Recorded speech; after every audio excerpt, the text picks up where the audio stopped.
My name is Eric Kleinberg. I'm the director of IPK and also a faculty member here in sociology at NYU.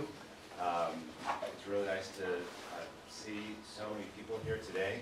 The core abiding theme of our institute's work for many years has been urban affairs, urban issues, housing being one of our primary concerns.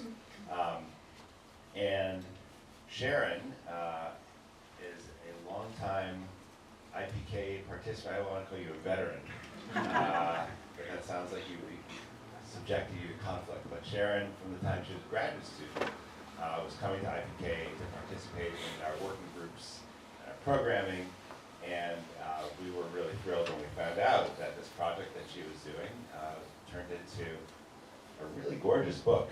That image, it's that kind of like aesthetically appealing shot that horrifies you when you really think about it. It's a big and important book that's just come out, and so we invited Sharon to come and talk about it with us.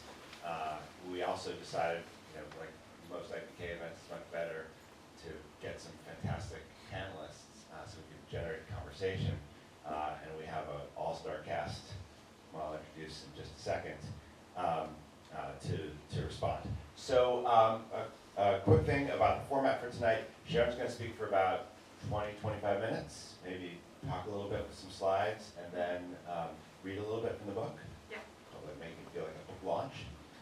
And then we're going to get comments from the panel, and then we'll open up for questions, and then I'm going to invite you all to go back and get a signed copy of the book. Those of you who've come to the IPK in the past know that we like to say that all of our programming is free, unless you're an NYU student, in which case it's $90,000. It is important for us that we do what you can to not force the bookseller to have to carry a big box home. And I know that Sharon will be really delighted to sign your books after. We'll do kind of more informal conversations out there as well. So I know some of you are here because you're cousins and old friends from graduate school and all that stuff. Please don't rush up to her afterwards because she won't let you sign books since we're talking about that. Okay, so Sharon Cornelissen is a sociologist, a national housing expert, and the author of this book. We're here to celebrate and make The Last House on the Block: Black Homeowners, White Homesteaders, and Failed Gentrification in Detroit. Now, Sharon is a sociologist, got a PhD in sociology from Princeton. Worked housing center at Harvard, and made the terrific decision to finish her PhD during the pandemic. And so we lost her to sociology in a way because this is a tough time to enter the sociological profession. They gained her in the world where people are actually trying to solve the problems that we study. So she's now the director of housing at the Consumer Federation of America, where she leads research and advocacy on the housing crisis. From the Netherlands, now firmly one of us, and we're really happy to have you here. Okay, so someone writes a book about Detroit and housing and neighborhoods and equality, and you think, like, who could we have on the panel who would say something about that? Well, you probably didn't think of Iddo Tavory. But Iddo, who's my colleague here at sociology at NYU, is not just a brilliant ethnographer, but also a student of cities and complicated urban dynamics from his first book on. He is famous for his methodological writing, theoretically rich and informed methodological writing. But also wrote an award-winning book called Summoned, an ethnography of a Jewish neighborhood in Los Angeles that we might be hearing, ideas from in some refracted way tonight. And Iddo, we're really happy to have you here. Iddo's also a fellow at IPK. Now, the person you did expect to hear is the man to Iddo's right, Tom Sugrue, who's written really, I think, the great book on possibly urban inequality, urban inequality, modern urban inequality generally, certainly Detroit. He is the Silver Professor of Social and Cultural Analysis and History, and the founding director, I guess this is an exciting thing, of the Cities Collaborative at NYU. In addition to his scholarly work, the big one being the origins of the urban crisis, for those of us who are here to talk about Detroit, he's written for the New York Times, the Wall Street Journal, the Washington Post, all those kinds of places, and he's also been really active as an expert witness on cases that are related to the kinds of things we'll be talking about today: civil rights, voting rights, housing, lending cases. Most recently in Williams versus the New York State Board of Elections, which was a voting rights case on New York Congressional District 11, which focused on the ability of Black and Latino voters to participate in the political process. Thank you all for being here. Let's jump in. Thank you. Great.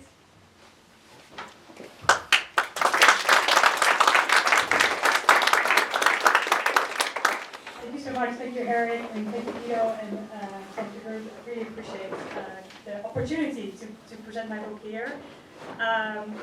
So, I think there's a mix of knowledge already about the book in the audience, but I just want to kind of set it up so you kind of know, what it's about. So this book started when I was a graduate student at Princeton University, and I was actually living in Brooklyn. So for me, this feels very kind of full circle to kind of bring it back to New York, more than just over a decade later. And when I was living in Brooklyn as a graduate student, I knew I wanted to live in an urban community for a couple of years to do this really in-depth kind of ethnography, but I didn't know where. I was just kind of figuring out my topic for my dissertation. And as I was doing this, Detroit was in the news a lot. Like, it just kept popping up because the city had just gone through its historical bankruptcy, the largest municipal bankruptcy in US history. And, I just kept reading, all these different headlines about Detroit. And the headlines seemed to fit into one of two storylines. On the one hand, there were these kind of, stories about Detroit as the next place to be, the most exciting city in America, perhaps even. And these stories were often blindingly white, right? They were all about kind of Brooklyn millennials and Michigan, billionaires that were kind of calling the city home all of a sudden. And on the other hand, the storyline persisted of, Detroit as this murder capital. And these storylines were often depleted of people, right? We didn't see any of the 700,000 Detroiters, the majority of whom was Black, who still called the city home. And, we're very kind of stereotypical. And as I was looking at these storylines, I thought, well, neither of these, I don't think they're true. Like, I think there's something else going here. They didn't teach us anything about what it was actually like to live in one of these Detroit neighborhoods. So I thought more was there to the story. And then, as I said, I was living in Bushwick, so, there are more signs that this was like a really, important topic. Billboards showed up in Bushwick, kind of telling, Bushwick, Brooklyn residents who were tired of ever-rising rents to move, out to Detroit, right? This idea of Detroit as a next stop on the L train, kind of a next stop where, Brooklyn residents tired of rising rents would go. And then, on the other side, you see this picture. I don't know if you can read it, but kind of space available, right, in Detroit. This idea of this empty place waiting to be gentrified or something like that. So, I thought, okay, there's a good story here. Like, we don't really know what's actually happening. So I was really curious about kind of how white newcomers and sort of longtime Detroiters live together in one of the neighborhoods, and not downtown, kind of far away from downtown, right? Sort of a story that hasn't really reached the headlines yet. So I decided to move to Detroit, and specifically the Brightmoor neighborhood, where I ended up living for 3 years. So for those less familiar with Detroit, Brightmoor is located in northwest Detroit, so pretty far from the river, as you can see, and from downtown. It's about a 20-minute drive, not a subway, from Brightmoor to downtown. And of course, it's a massive, sprawling city, right? So that's where I moved. And Brightmoor, by the time I moved there, this was in 2015. So I lived there from 2015 to 2018. The neighborhood had seen, more than 50 years of urban decline in depopulation. It was one of the most depopulated neighborhoods, not just of Detroit, but of the United States, right? So in 1970, there were still 26,000 people living there, less than 10,000 by the time I lived there, right? So this very steep decline. The neighborhood changed from virtually all white to majority black during these decades. So saw tremendous racial turnover as well. And you know, a steep increase in poverty. A lot of people lived in poverty. And by the time I moved there, every other property had become a vacant lot, and every third house that remained standing was empty as well, right? So just a tremendous transformation from an urban neighborhood to something that resembled a lot more, perhaps like an emptied out suburb or something like that, very different. So amidst these, you know, amidst this depopulation, these changes, since 2006, a number of white newcomers, kind of urban farmers, had also started to move to Brightmoor. They were attracted to its dirt cheap housing market and all the fields. They started to convert empty fields into farms and gardens, and they were really attracted by kind of the sort of what they saw as sort of almost a rural quality to the neighborhood, right? So they thought it was very beautiful. So this like really kind of made Brightmoor this kind of unique space to really understand both depopulation, but then also what kind of gentrification looked like under these conditions. So as I said, I lived in Brightmoor for 3 years as an ethnographer, meaning that I just tried to put myself in as many situations as I could to really understand the neighborhood. I met hundreds of Detroiters. Urban farmers started at farmers markets. I would hang out there. I would help people board up houses. I learned how to garden. I learned how to milk a goat, which, you know, is the life skill I never thought I would have. I would use local businesses. I just spent as much time as possible with people, kind of hanging out on the front porch, driving together, just really to be part of neighborhood life, every day. After 1 year of living in a neighborhood, I even became a homeowner myself. I'm Dutch, I'm not American. I was on a student visa at the time. It was never on my radar, but somehow I became an American homeowner in Brightmoor. I bought the house that you see on this picture, for $7,000, which was a very ordinary house price at the time in Brightmoor. I typed out the deeds myself. It was the only piece of paper in our closing. I don't know if anyone has ever bought a house with a mortgage, but very different experience. I became a homeowner that way. At the time, property values had collapsed so much in Brightmoor, partly, or very much so also because of the tax foreclosure crisis that was hitting Detroit at the time. So in 2015, 24,000 properties went through tax foreclosure in Detroit, and that's in 2015 alone, right? Like an estimated 1 in every 3 properties in Detroit, went through tax foreclosure at some point, right? So I also landed at a time of great kind of urgency and great needs in the neighborhood. But my own home ownership sort of also kind of happened in the context of all that loss, housing loss, that was happening around me. Quickly, the argument of the book, when we think about cities, when we think about gentrification, when we think about urban life, we often think about cities such as, here, Cooper Square, right, New York City. Cities that are growing, that are walkable, where there's a lot of mixed-use kind of blocks. There's a subway, right, kind of a thriving urban village that Jane Jacobs described not too far from here. That's kind of what we think about when we think about urbanism. But there is this other urbanism out there that also persists, that also exists. There are so many cities still across the United States, neighborhoods, and also a lot of smaller cities that have seen decline and that are continuing to experience decline in population.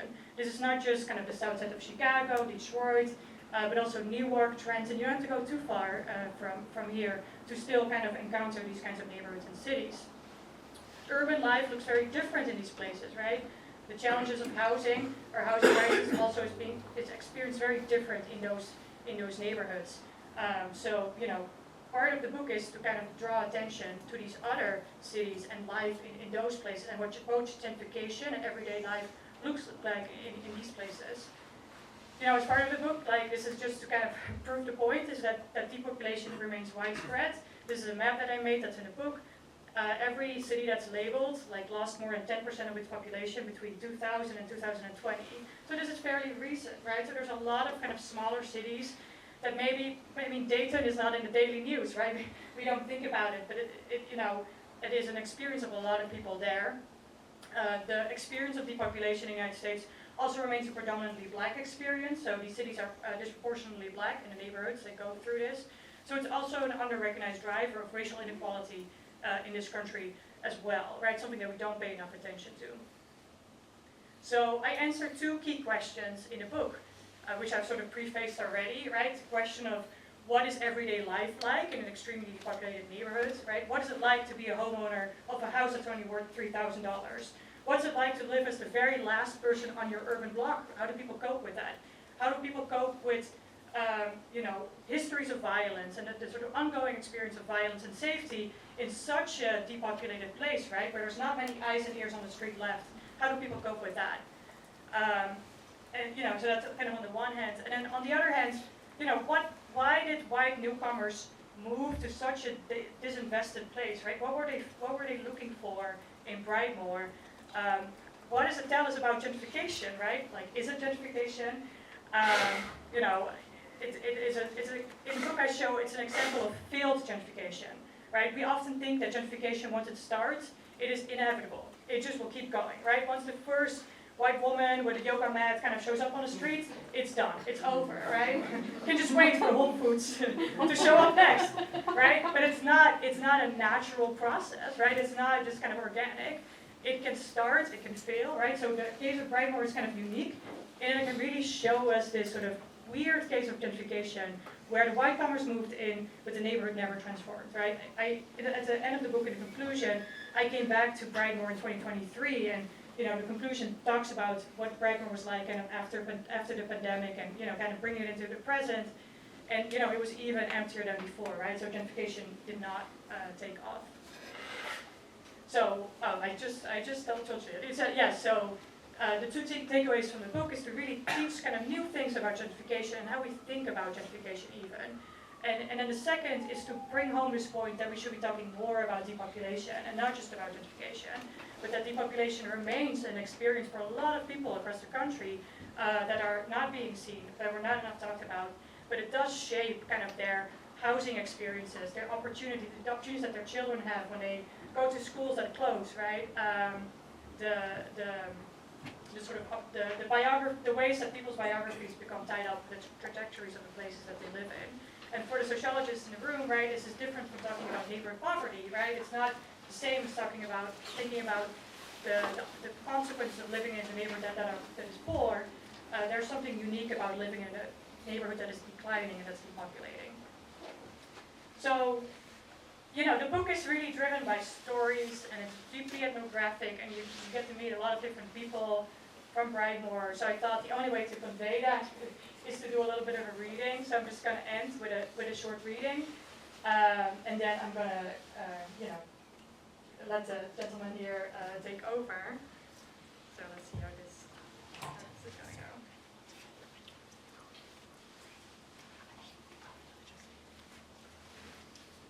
So this section is about sort of the experiences of, how people looked at vacant lots, how long-timers experienced vacancy. So many long-timers looked at vacant fields through the lens of memories, seeing in them places in the neighborhood that they had lost. Miss Donna recalled how Hubert's school playground was once beautifully maintained and filled with kids, as she now looked out over grounds that were overgrown and white. For Pamela, the weedy city alley behind her house, a thoroughfare for cats and the occasional raccoon, became a memory lane, as she recalled her dad's car repair business at one point had sort of faced the alley that was now overgrown. Longtimers' most powerful memories often came from their childhoods. Because of the timing of Brightmoor's racial turnover, more white than black longtimers had grown up in the neighborhood. Benjamin was a 45-year-old white, born and raised Brightmoor resident. Short and stout, Benjamin had a long, blonde, 2-pronged beard, short hair, and tattoos on his neck and hands. His deep blue eyes were penetrating, and his guttural laugh was contagious. He called himself a biker, though he wasn't a member of one of Brightmoor's motorcycle gangs. While he sometimes got into aggressive arguments with male neighbors, behind his foul language and tough front, he could show himself vulnerable and protective. After I visited him and his girlfriend one rainy morning, he watched me walk to my car, joking darkly, "I'll see you out. Make sure a raccoon or squirrel isn't mugging you." Brightmoor gave me a tour of Brightmoor in his Dutch pickup truck. He cited when he showed me an area in Brightmoor where he grew up, his voice remaining flat and his tonal inflection and speed only picking up when he showed me where he used to do BMX biking as a kid. He said, "Now, this is the street that I grew up on, and I used to walk to school. We lived in a little harder section over there. There's nothing left over there, you'll see. We walked up to the end of the street over here, and then we used to walk up to the school, this way there. We were on the other side of Birds. This used to be a park for the kids. BMX biking was huge when we were kids, so we used this as a BMX track. These vacated streets became imbued with meaning as Benjamin recalled routes, walking to school, to another Detroit school now closed and boarded up, and a vacant lot that once doubled as an informal BMX tracks. Vacancy had long been part of Detroit's streetscapes and creatively repurposed by residents. We drove on to the site of his childhood home, now a field of grass. Benjamin, though, had no trouble finding it in the landscape, held by a tree that still stood there. He said, "This was our house over here. I remember this tree distinctly because that's a tree that we used to play in. We used to play ball in this field. It was always an empty lot that was back there. And we lived in this house right here. This was a house right here. We lived right on the corner." For many long-timers, now vacant fields were not truly vacant, as memories continue to haunt these sites, what sociologist Michael Bell also calls the ghost of place. When long-timers looked at the neighborhoods, they remembered houses, households, and events that had transpired in specific places, specters of Brightmoor of a different era, a Brightmoor before depopulation went into overdrive. Many of these sites now only remained as fields. There were no official memorials to the slow violence of depopulation in Brightmoor. Without official commemoration of the ways depopulation had slowly eradicated this neighborhood and overturned lives over the last decades, residents informally memorialized losses of place by sharing stories and revisiting vacated spaces. They did so even when no ethnographer was present, such as by communing about lost places, memories, and shocking revisits on YouTube and on Facebook. For long-timers, the meanings of depopulated nature were intrinsically tied up with what had come before. The significance of greenery was bound up with the slow violence of departures, demolitions, and city disinvestments, as well as memories of acute violence and trauma that had accompanied decline. Right. Thank you so much.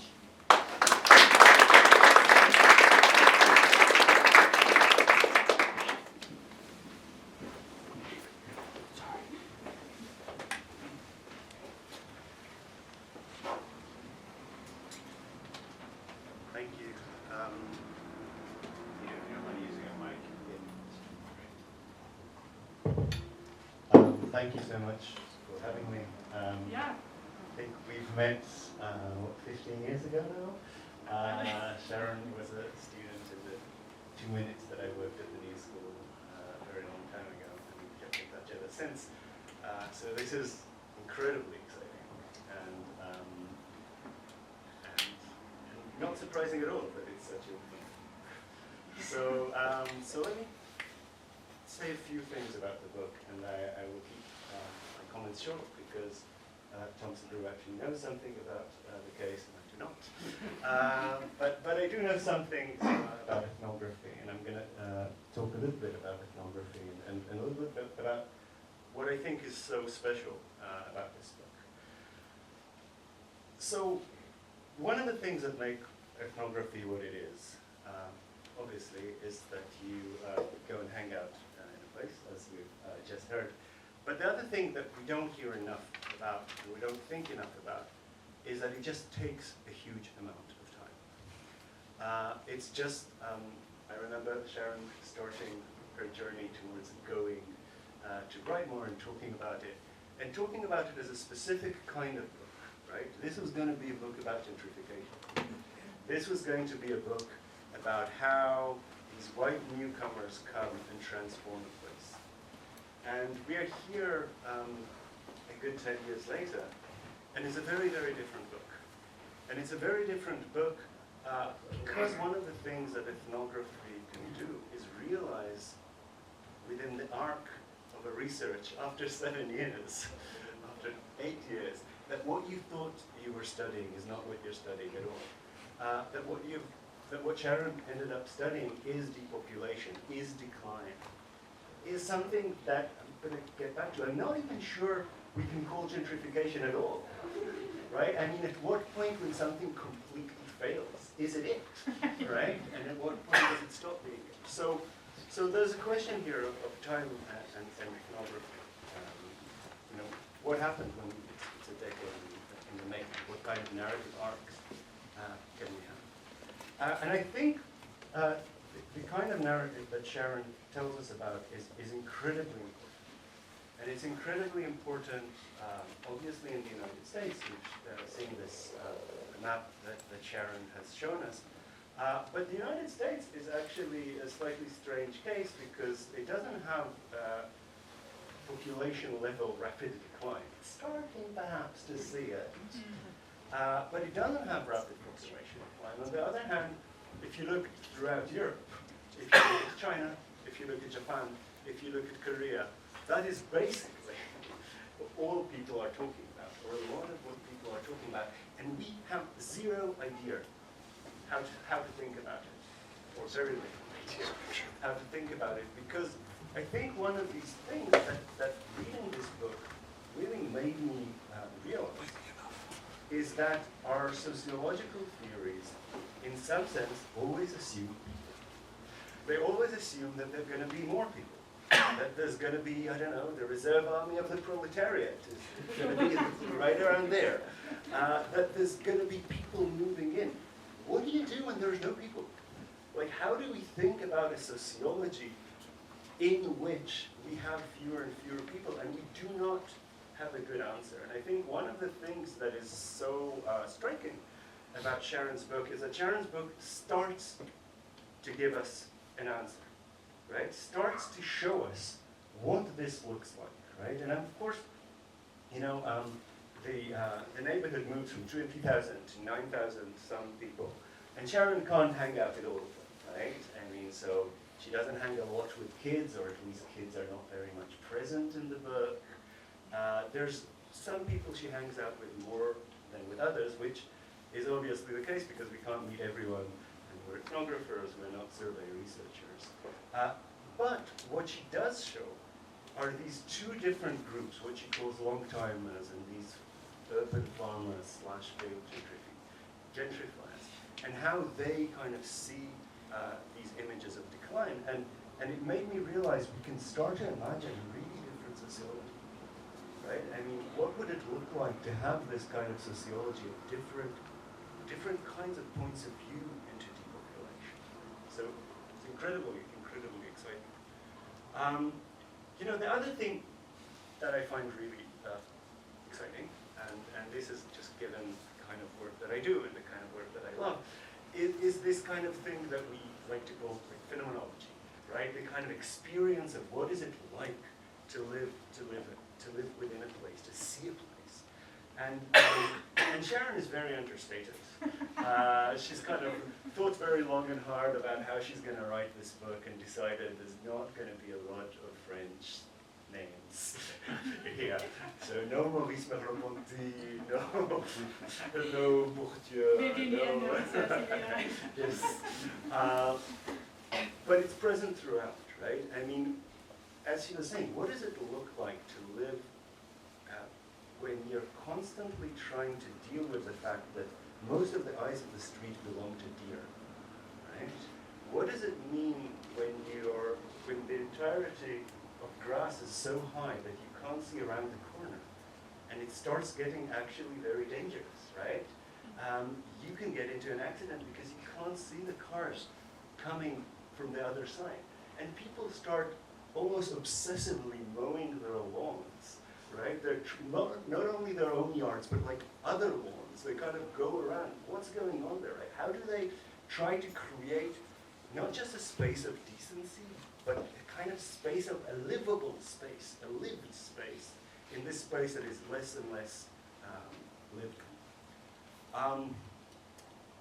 I can talk, actually I realize I can talk so much about it and I don't want to bore you too much, but I'll say 2 tidbits. But it's just like the wonders of like what you get when you go in and you don't decide in advance what you're going to find. So houses, you know, some of the houses cost like, you know, these ridiculous symbolic prices of like $444, right? Or $2 and I'll take over your taxes. But they're also imagining that maybe there's going to be revitalization. You know, maybe there's going to be a process. Maybe it's going to get better. But they don't know how to judge that. Like, there's no way of knowing how.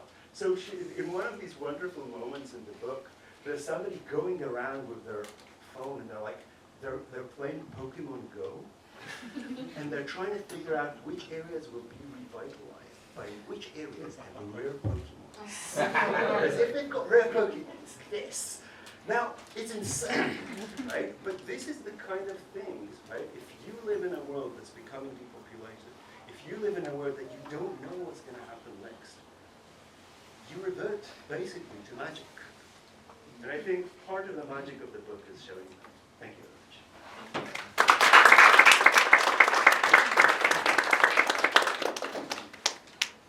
That's a tough act to follow. This is a marvelous book, and it is so readable. I highly recommend it. I mean, not just because it doesn't name drop toward you, but also because Sharon is a really good storyteller, and the best ethnographers are almost by necessity great storytellers. But she also really powerfully tells the stories of other people, or is a vehicle for conveying those stories to the readers in ways that I think make this a really compelling book. So I'll start with a story. So I grew up in Detroit, in northwest Detroit, about 1.5 miles from Brightmoor. I know the area. I've been going there for a long time. When I was a kid, my dad would drive me over there for fish and chips. There's a famous fish and chips place.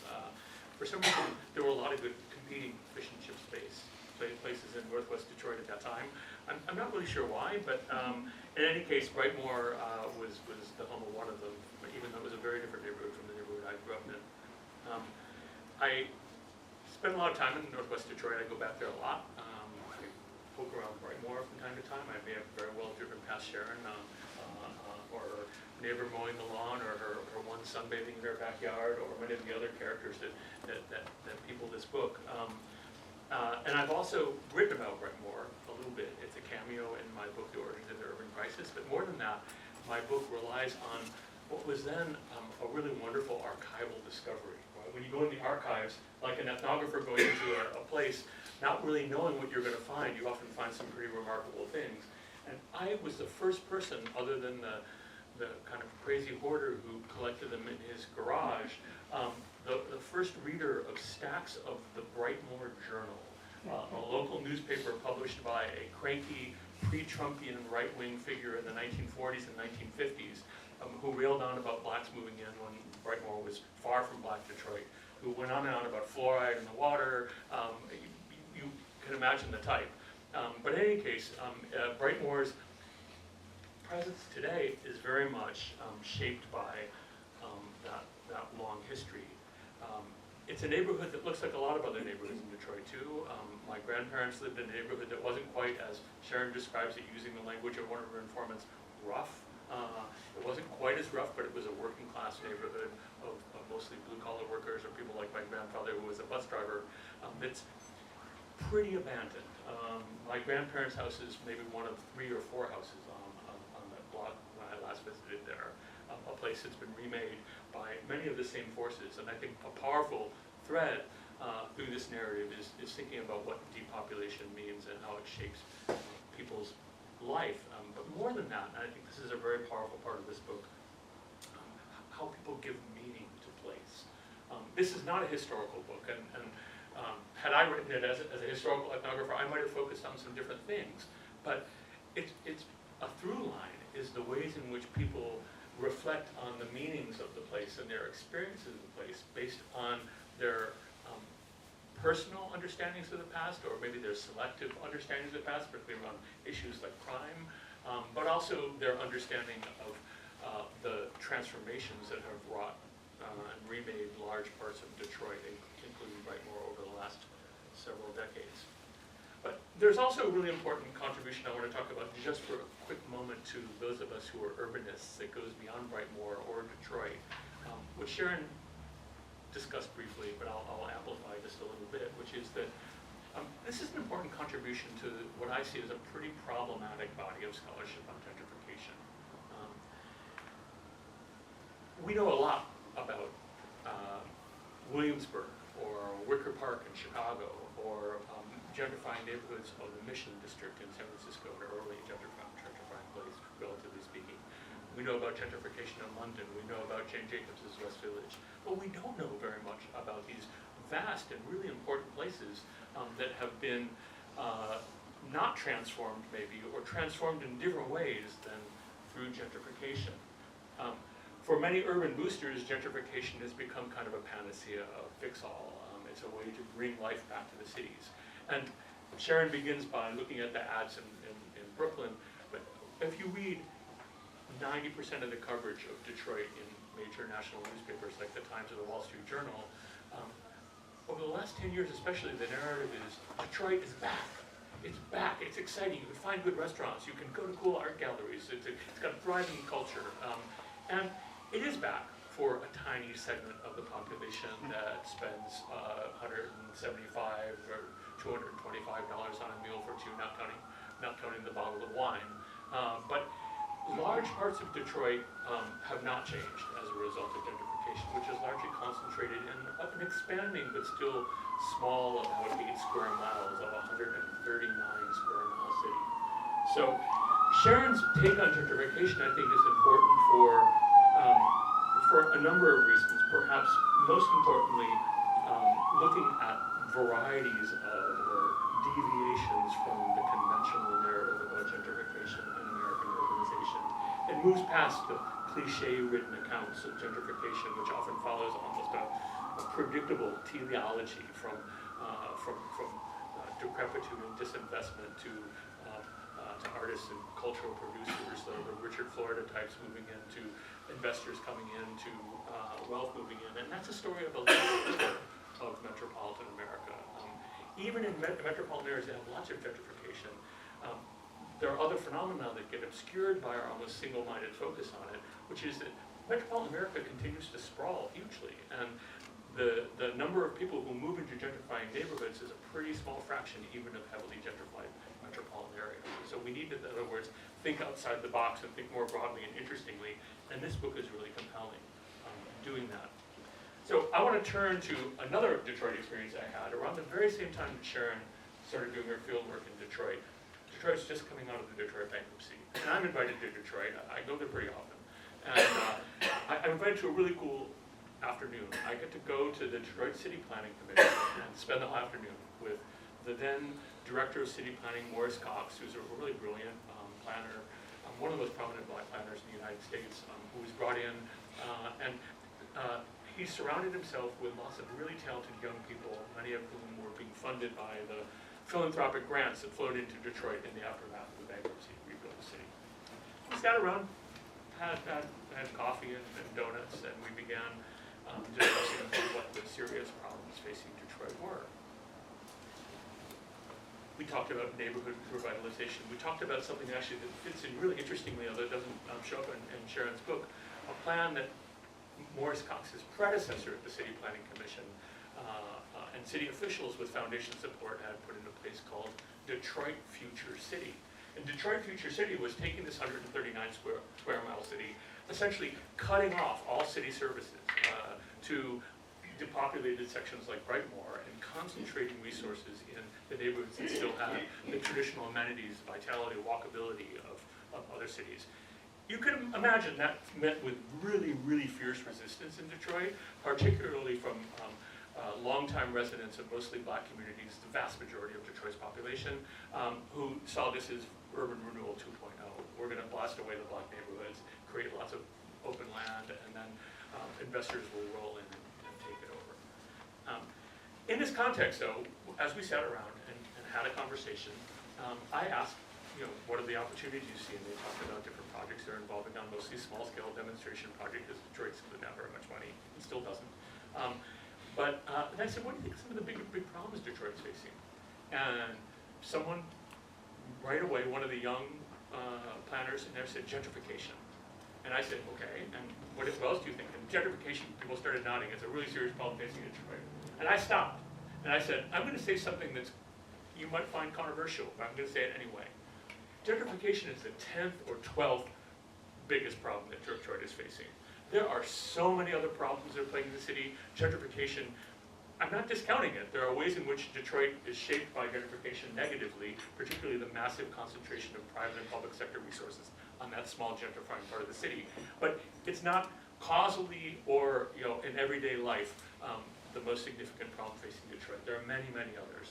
Now, I may have exaggerated when I said 10 or 12. I'm pretty sure I did. I was making the point to be provocative. But as we think about the transformation of the city, as we think about places like Brightmoor, we've got to go beyond thinking about gentrification either as a solution to the problems facing the city or as one of its most serious and pressing plagues that needs to be resisted and fought against.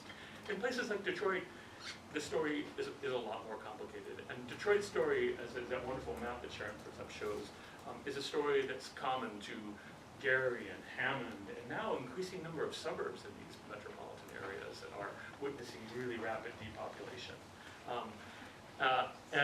So as we think about, I'll stop with this point, as we think about Brightmoor, we need to think maybe more broadly, and I want to ask Sharon, especially now because she's made that transition away from being an ethnographer and I don't want to say practicing sociologist, because you're a practicing sociologist working in the policy realm, but as a non-academic sociologist working in the policy realm, thinking about the questions of housing and housing affordability.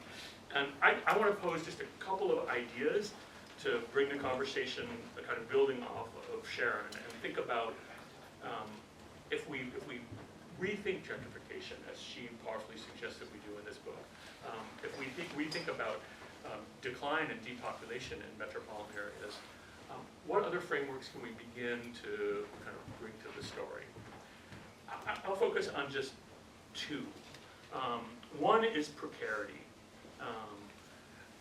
This is a story of informality, the story of Brightmoor. And that story of informality is a story that we mostly think about, although more scholars are doing it in the United States, we mostly think about it in terms of the rapidly expanding, hyper-growing metropolitan areas of the global south.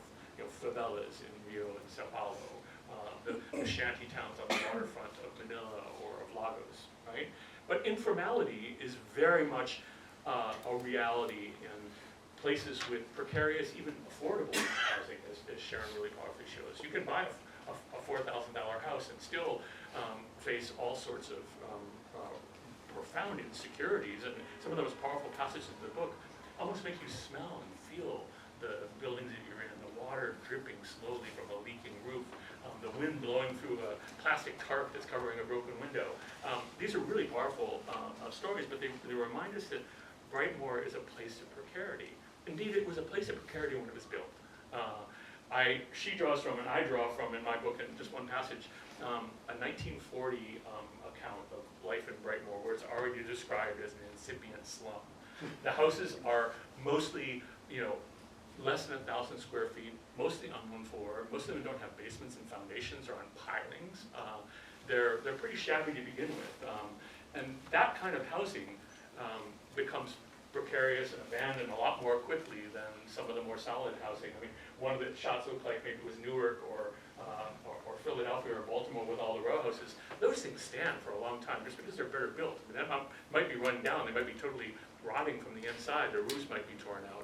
But the precarity and the insecurity of these places and the informality as people remake these properties is a really interesting story. And I think it's one way that we can begin thinking about transformed urban spaces. And then the other question I want to throw out there, just for thinking, it has policy implications, but this is a story of mobility and immobility. So Sharon ends powerfully in the last chapter. I mean, really, when I say powerful, I'm not saying that lightly. This is a really good book, and it's really well written. But she ends by talking about her surprise coming back at Brightmoor after being away from the pandemic, after leaving her house there. And a lot of the old timers are still there. A lot of the young farmers and the urban homesteaders and the do-it-yourselfers and the reinventors you imagine right more as a different kind of place are gone. And new ones have come to take their place. So one of the real interesting questions to think about in these kinds of neighborhoods is who stays, who goes, who's sticky, who's not sticky? What about the larger question of the mobility and opportunity in relationship to the precarious housing market? So I'll end with those two questions, but I will say you'll get your money's worth if you go buy this book after the event today. It's really, I mean, not just because I'm a native Detroiter and I know this area, but it's a really compelling, thought-provoking, and elegantly constructed book.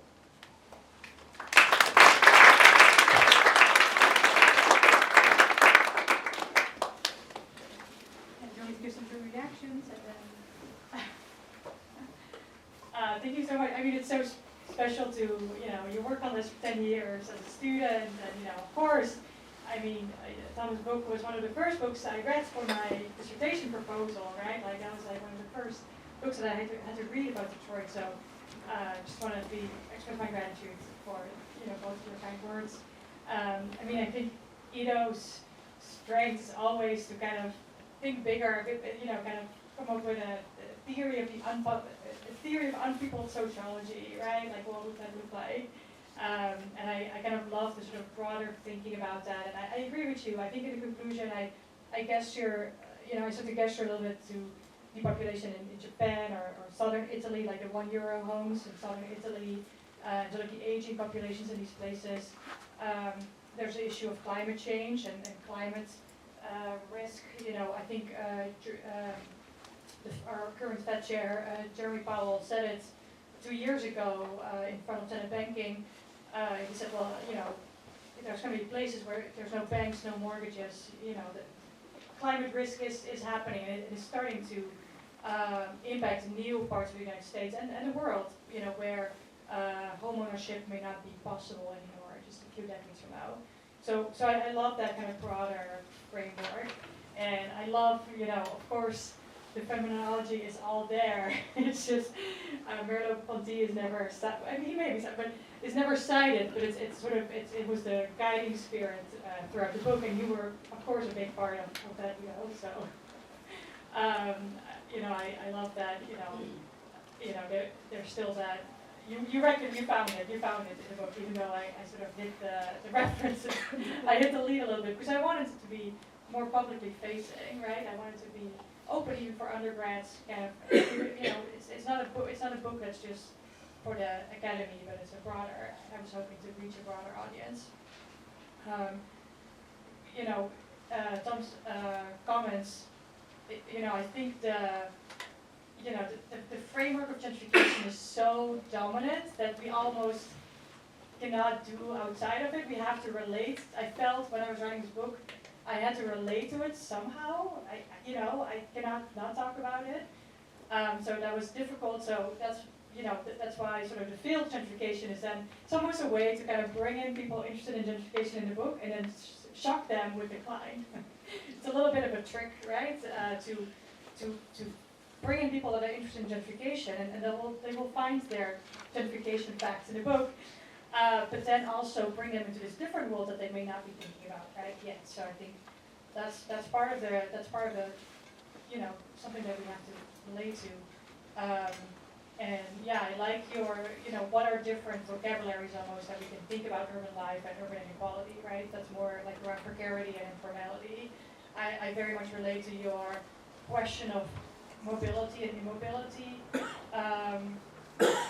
It's who can. I think part of it, and it's sort of the moment in the book. There's a chapter that's more about violence and people's relationship to violence, and this question of for the white newcomers. It kind of comes out that they all, there's a violent event that happens in the neighborhood that kind of touches the white newcomers, and it comes out that for somehow they always thought that the violence would never touch them, right? That was a presumption that sort of helped them live in this neighborhood, but that they can pick up and leave anytime, right? They're not stuck in this place, right? So that the mobility is part of why they even choose to live here. Because it's a choice. They can leave. They can even leave behind their $5,000 house if they need to, right? And that's happened in the past too. Like there's even old timers who just had to leave So, yeah, I think hopefully, people will find new stories and new kind of ways of seeing Detroit too, right? Like the Pokemon Go, or the feel. Like I think it's a different way of seeing. I hope that the way of seeing that I can broadcast in the book from the residents will broaden everyone's way of seeing, right? You can see Detroit almost like a local, which is very different than what the New York Times may write about it or not. So I think I'll stop there and then maybe just open it up. So yeah. Perhaps you can call on 2 people at a time. Oh, okay. Yes. Manny, I guess, yeah. Hey folks. Hi everyone, my name is Manny. I'm also an instructor here at NYU. I brought some of my students here today for my civic analyst class. So the STEM portion of this type of work. We have a couple of touch points. I went to school in Holland and worked in New York. We came to the US for school. I came because of one of our mutual colleagues, Chris, and things like that. And one of the questions I have that I tell my students all the time is there is no agreed upon definition of gentrification. And as you're all talking about it from different perspectives, I work with Clay Gillette on different things as well when you're talking about Detroit. But it's hard to, for me at least, when you're looking at this combined policy side and data side, that there's no, at least from my look at it, there's no empirical way to solely define what is. Like there is a spectrum, what you're talking about. There's decline, there are other people who study depopulation and other fields as well. But gentrification is still not an agreed upon, at least from my end. So if you have any suggestions about that, you're talking about this dominating framework, that would be great to hear about. So maybe I answer and then take another question. Yeah, I mean it's interesting. It's interesting that even academics don't agree on what gentrification is, and then you take it out in the public, and then everyone seems to have some opinion about gentrification, right? It's almost more like a slur or like an insult to call someone a gentrifier than it is an analytical term, and that makes it very slippery too, because it means something already in the world, right? So then you have to relate to that as an academic and try to kind of nail it down. So I think that's part of why it sort of is slippery and uncertain. It's because of this sort of meaning out in the world. I think what the case of Brightmoor shows is that, it sort of shows the kind of conditions that need to be present. Very clearly it shows the conditions that need to be present for gentrification to kind of take off, right? So because they are absent in Brightmoor, they're not there, it never kind of goes beyond that sort of first phase, sort of first newcomers, right? So, for example, there's no buy-in from the city. Like the city does not stand behind the vision of the white newcomers, right? So, for example, for a long time, keeping goats and chickens in Brightmoor was illegal, right?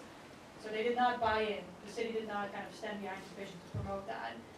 There's no top-down kind of investors starting to commodify this idea of the Brightmoor farmhouse, right?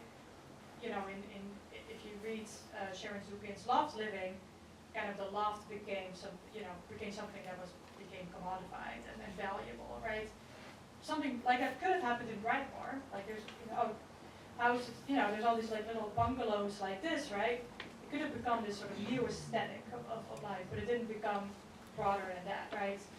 So you don't see kind of newer waves of gentrification moving in. So I think throughout the book, you kind of, by showing what's absent, I sort of start looking at, pointing at what needs to be there for gentrification to kind of happen. But I don't know if I am the ultimate decider of what gentrification is and is not. I think like there remains some sort of ambiguity by highlighting a failed gentrification. But I hope that sort of starts answering your question. Thank you. Yeah. Yes. Hello, I am Miles, sociology student here. Yeah, I love, this is such a cool book, and actually, Guillermina told me about you some years ago, and I'm happy to see you. So there's the Back to the Land movement, which people talk about in the 60s and 70s. And my perspective is actually the Back to the Land movement never ended, or rather maybe less people do it now, but we continually seek to go back to nature to escape material culture, to sort of find purpose, and we do this far away from populated areas, generally. And here is a group of people going back to the land in a super urban area, which maybe in the past even had factories on it, had all these things happen to this land. So is there anything unique about these people going back to land in a city, or about the experience of doing so? And just on a methodological question, just super out on, since we do ethnographies in bounded communities, and in a depopulated city, people have to leave a lot to go to the hospital, to go to the supermarket, to go to who knows where.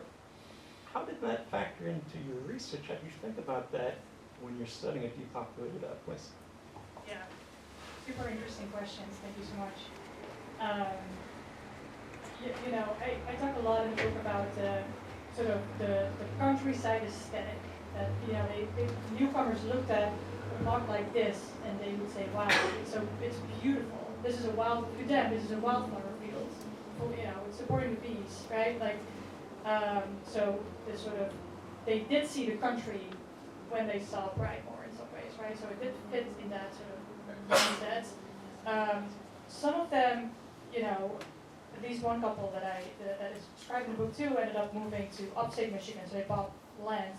And I did go there, in terms of like the boundedness, right? I went there for a weekend. It turned out it was in the middle of the snow belt in Michigan, so they did not live there very long, because it's not very livable in the winter. But land in Brightmoor was actually cheaper than in upstate Michigan, right? So it was more affordable to be a farmer there in some ways than in upstate Michigan. There was a market kind of available for kind of all these high-end restaurants downtown. They would buy vegetables grown in Detroit, right, from the urban farmers, right? So they kind of had a market in the suburbs and downtown for their produce that were willing to pay a premium, kind of built in. In terms of the bounded nature, that's a super interesting question, and I wish I had thought of that before, to just kind of reflect on. Yes, there were no banks in Brightmoor, there was not a supermarket in Brightmoor. You can go to, there was sort of a hardware store, but people wouldn't really go to that one, besides like the fried fish restaurant that was still there, and some kind of corner stores. There wasn't a lot of places to go. But ironically, I talk about it in the book. I was a member of Planet Fitness in Redford, like right across the border. So I would actually meet people there too, run into people there. It's actually featured in the book because it was a shower for some of the urban farmers as they were renovating their house. So they would kind of go to the gym to shower. And I would run into people in the suburbs as well. So it's true that it's a neighborhood study, but Iddo could comment on that. It's always fluid a little bit, right? Like there's always people travel out of their neighborhood. I think I was lucky that for so many people, both long-timers and newcomers, their neighborhood was such a key part of their identity and their friendships and their so they did do a lot of activities in Brightmoor. So it was maybe in some ways more bounded than if I would have studied some sort of middle-class neighborhood where people, I think, their world is a lot bigger in terms of places that they travel, right? So, I'll stop there, but that's a great question. Thank you. Yeah. Any other questions? We can maybe take two at a time. We got one person in the back.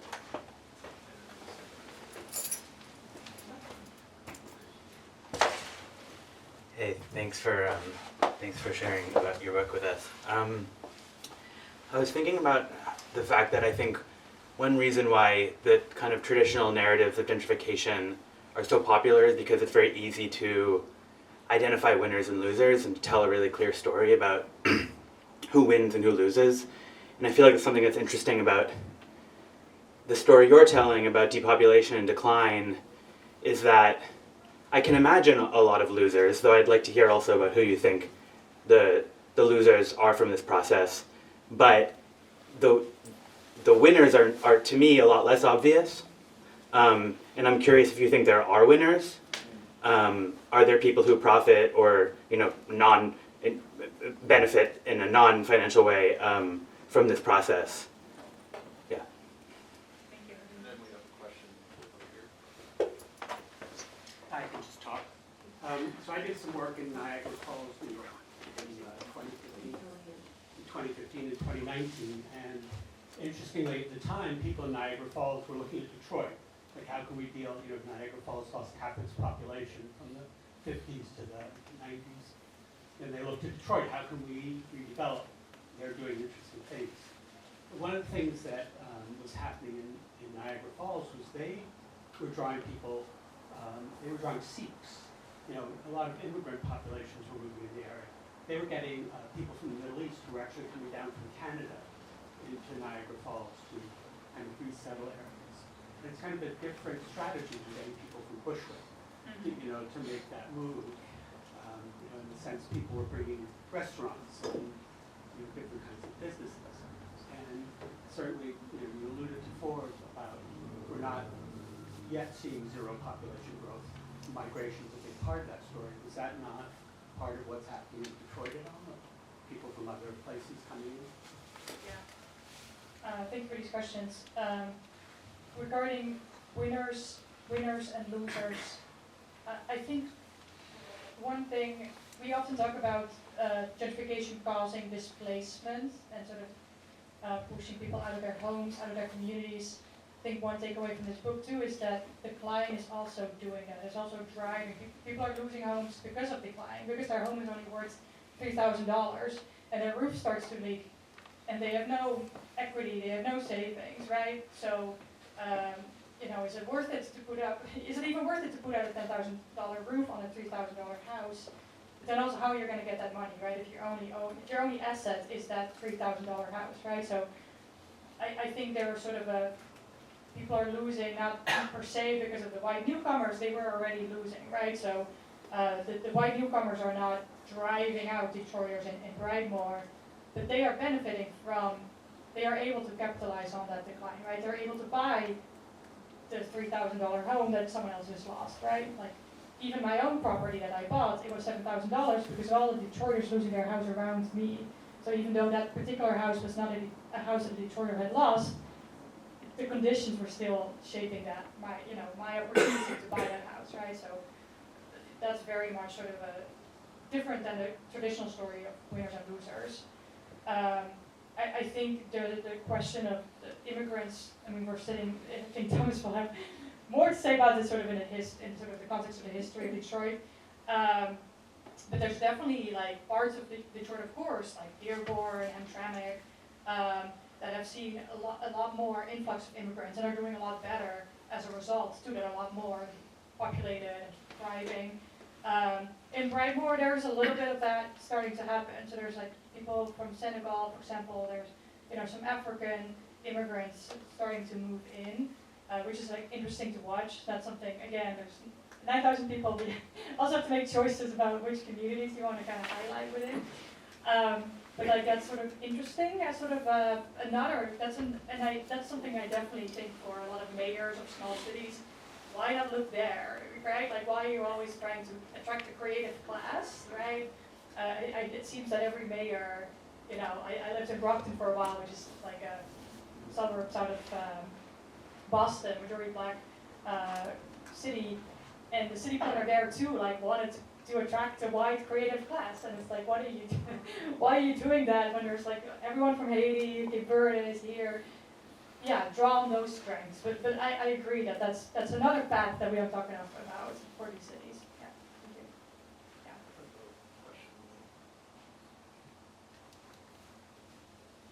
you. Yeah. Before Danny asked about like gentrification, and I wanted to hear more about like what you think is like the definition of gentrification, or maybe it's different from place to place, like in Detroit, but then also like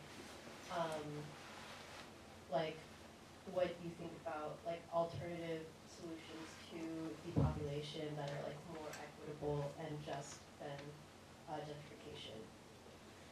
Yeah, great question. And then next to you. Thanks so much. Thanks, Sharon. We heard you be introduced as a sociologist and ethnographer, and now somebody who has entered the policy world. Having worked on this for about 10 years and written this book. Looking forward, how do you find this book of relevance to your current job and the current work that you do? How do you use it on a daily basis? Great question. The definition of gentrification. I write about it in my book. I just kind of, it's this process of neighborhood change that starts when people of a different, kind of a higher social class, higher socioeconomic income, start moving into a neighborhood that historically has been more impoverished, right? So as a result of them moving in,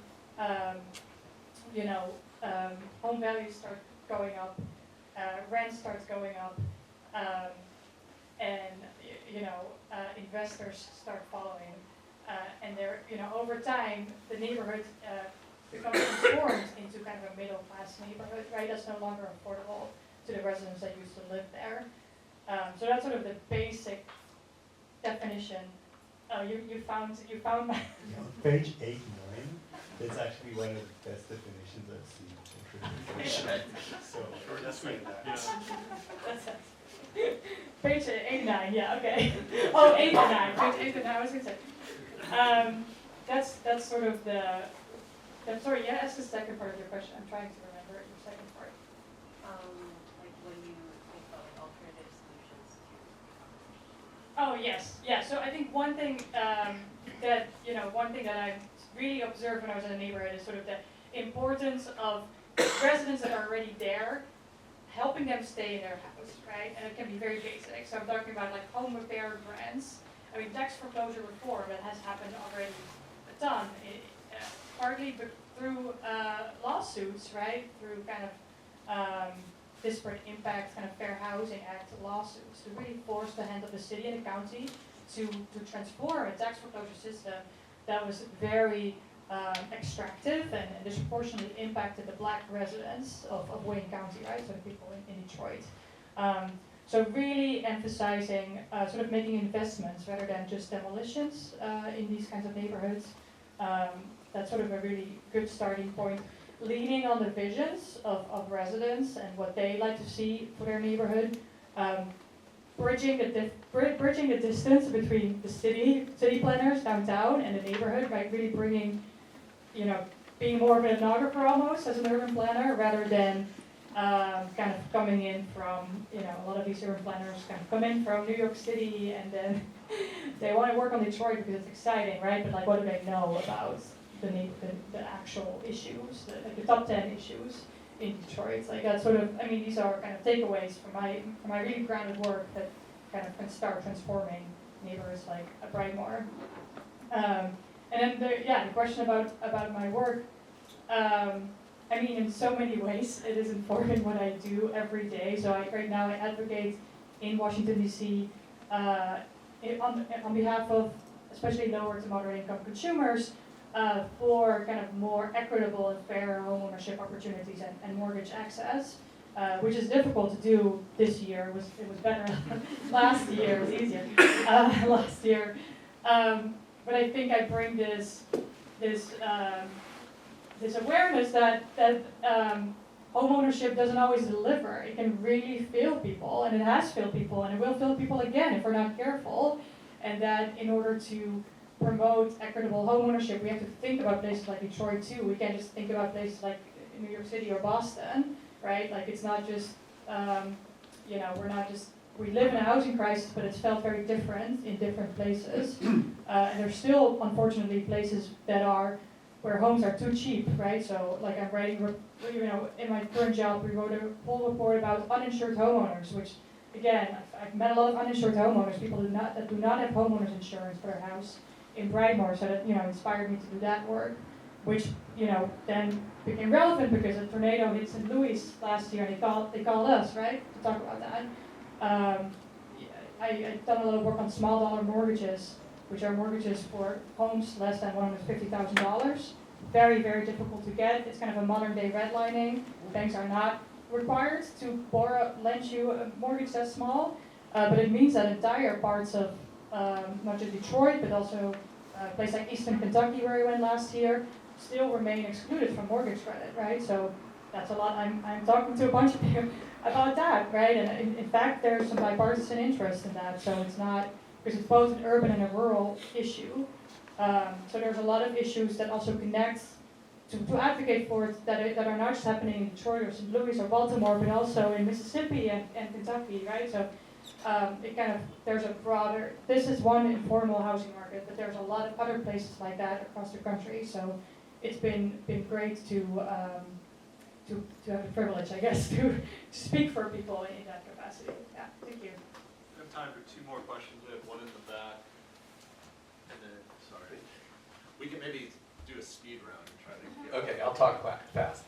So thanks so much. I really enjoyed the book, and it's a great talk. I'm a professor of sociology at Rutgers Newark. So it's one of those cities that's also gone through a long period of decline, and one where my students now see all of these signs of change all around them, and it can be really scary and disorienting for them. And I think we as sociologists do spend a lot of time thinking about, probably an undue amount of time thinking about gentrification and the effects of gentrification, whether that be especially on things like displacement, but other outcomes for kids' long-term socioeconomic attainment or education or health. And I think you make a really good point here that we also see displacement in places that look nothing like Williamsburg or Bushwick. And often we see more displacement in those places. Or we see an immobility that is forced in its own right and problematic. And I wanted to think about, as somebody who's spent a lot of time in this sort of space, what are those other outcome measures? What are the things that we need to think of as the unique harms or dangers that come with places that are undergoing this sort of long-term decline and depopulation? And I'll turn it over to one other question. On this side of the room. Or 2 more questions. Yeah. Corner, and then, or we can go in the middle first, and then Sure. handle this. Thank you so much for this talk. I've read drafts of this book before it came out, because I'm really happy to read it as a hardcover, a real book. One of the questions I have, since you're working in policy, and I'm putting you kind of in a difficult position here, is thinking about place versus people, right? So you have a depopulated, a divested place. Do you revitalize this place, or do you move these people and relocate them elsewhere? There is a theory that in different eras, different cities, St. Louis used to be one of the most important cities in the United States, and its significance has declined over the years significantly.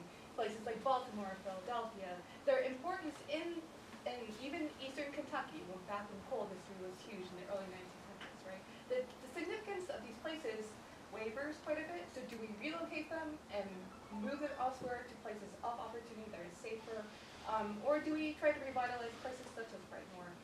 I don't think it's a black and white question. I've worked in the city of Baltimore. There's several different policy tools you can utilize, including Section 8, project-based Section 8, and Section 8 vouchers, and other policy tools you could use. But generally speaking, how do you deal with a problem like Brightmoor? Do you relocate the last few remaining homeowners, give them vouchers, allow them to live elsewhere, or do you invest more money into a neighborhood like Brightmoor to revitalize it? I guess. You can pass the mic. Yeah. Gentleman. Hi, thank you. Yeah, I'm really curious about the kind of spatial lens of all of this, especially as it relates to kind of the urban core and the ex-urban places on the margins. As was mentioned previously, Brightmoor was a place that always kind of existed on the margins of Detroit. Now in a post-industrial era, not just Detroit, but many cities in the United States, after seeing the kind of gutting out of the urban core, or seeing gentrification starting from the urban core, really like the analogy of the L train. I'm curious how you think about that as a progression as it relates to Brightmoor as a place that isn't in the center of Detroit, where gentrification is a real issue, right? But is a place that maybe will be and remains on the periphery of industry, of where there is investment, and I'm curious as well about that in the context of the industries that were at that urban core and how the globalization of them has kind of led to this, again, spatial reinvestment in a way outside of Detroit more generally. Yeah. Yeah. I mean, so many interesting questions and perspectives. I think it's really interesting that like, people can kind of grab on to different, from different disciplines, different perspectives, and kind of find something of value there. Yeah, I think the L train like metaphor is very interesting as well, and the sort of like, I mean, the analogy here I think is sort of racial turnover in Detroit, which actually happened fairly late in Brightmoor, right? Because of the sort of racial turnover, white flight kind of started much more kind of downtown, even more like east side. So in fact, when that happened, they were kind of white flighters that moved from downtown Detroit, like police officers, firefighters that had to live in the city. They moved from downtown Detroit to Brightmoor, thinking that they had sort of completed their white flight, and then like later kind of moved again, right, further out of the city, right? So there's always this changing dynamic of even what is the periphery, what's the center, and kind of how that drives these sort of kind of turnover of neighborhood after neighborhood. So yeah, we'll have to see. I mean, it's definitely really far from downtown, but and I think this gets a little bit more to Christine's question. The sort of fortunes of cities kind of go up and down too, right? It's not always clear. I found this really interesting reference that, like in a Brookings study from the 70s, the late 70s, they actually ranked Boston worse than New York and Detroit in indicators of decline. So it's very unexpected if you look at Boston now and New York and Detroit, right? So it's not always predictable, like what is going to happen with a given city. To the question of, yeah, do you prioritize people or places? Like, I think it's a very difficult question. I